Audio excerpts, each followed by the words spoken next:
Praise the Lord, హల్లెలూయా. ఇది నా వాక్యము.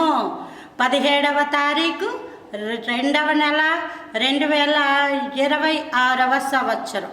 మన దేవుడు ఇస్తున్న చక్కటి మాట. యోహాను రాసిన 3వ పత్రిక 1వ అధ్యాయము 11వ వచనం. ప్రియుడా, చెడు కార్యమును కాక మంచి కార్యమును అనుసరించి నడుచుకొనుము. హల్లెలూయా.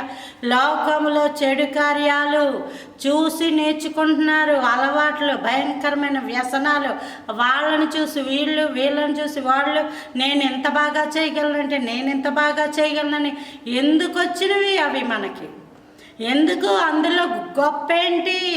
ఫలానా మాట నేను ఇలా చెప్పగలను, లోకల్లో వాళ్ళు చేసినట్టు డైలాగులు చెప్పడం, వాళ్ళు చేసినట్టు డ్యాన్సులు చేయడం, వాళ్ళు వేసుకున్నట్టు బట్టలు వేసుకోవడం, వాళ్ళు జీవించినట్టు జీవించడానికి అప్పుల పాలైపోవడం, ఇలా భయంకరంగా చెడును అనుసరించి నడుచుకుంటున్నారు. దానివల్ల మీకు ఏమైనా ఉపయోగమా? దానివల్ల మీ జీవితాలు ఏమైనా పడతాయా? దానివల్ల మీకు ఏమైనా మంచి పేరు ఖ్యాతి వస్తాయా? రావు. చెడును అనుసరించి నడుచుకోవద్దు, మంచిని అనుసరించండి.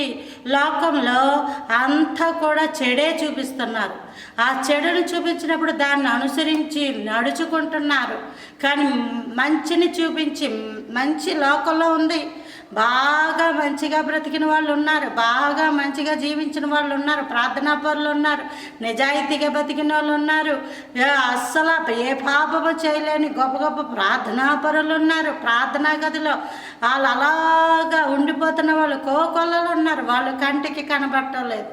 మంచివి చేయడానికి ప్రయత్నించండి. లేదు, నువ్వే ఒక మాదిరిగా బ్రతుకు, నువ్వే మంచి ప్రార్థన యోధుడుగా బ్రతుకు, నువ్వే చక్కగా బైబిల్ చదువుకునే వ్యక్తిగా బ్రతుకు. జీవితంలో అనేక మార్లు బైబిల్ చదివిన వ్యక్తి వల్లే నువ్వు బ్రతుకు.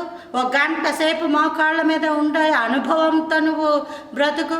రాత్రంతా ప్రార్థనలో పోరాడే ప్రార్థనలతో నువ్వు బ్రతుకు. మంచిని అనుసరించాలి, చెడుని అనుసరించద్దు. అది మంచిది కాదు. నేను ఒకేసారి ఇంత తినేస్తానని వాళ్ళెవరో అంటారు. నేను అలా తినేయగలనని వీళ్ళు. దానివల్ల వచ్చే ఉపయోగం ఏమిటి? ఒకేసారి ఇంత ప్రార్థన, ఒకేసారి ఇన్ని రోజులు ఉపవాసాలు ఉండగలను. ఎటువంటి ప్రతిష్టలో పోల్చుకోరా? అటువంటి ప్రతిష్టలో పోల్చుకోవాలి. చెడును కాదు, మంచిని అనుసరించే బ్రతకాలి. Praise the Lord, hallelujah.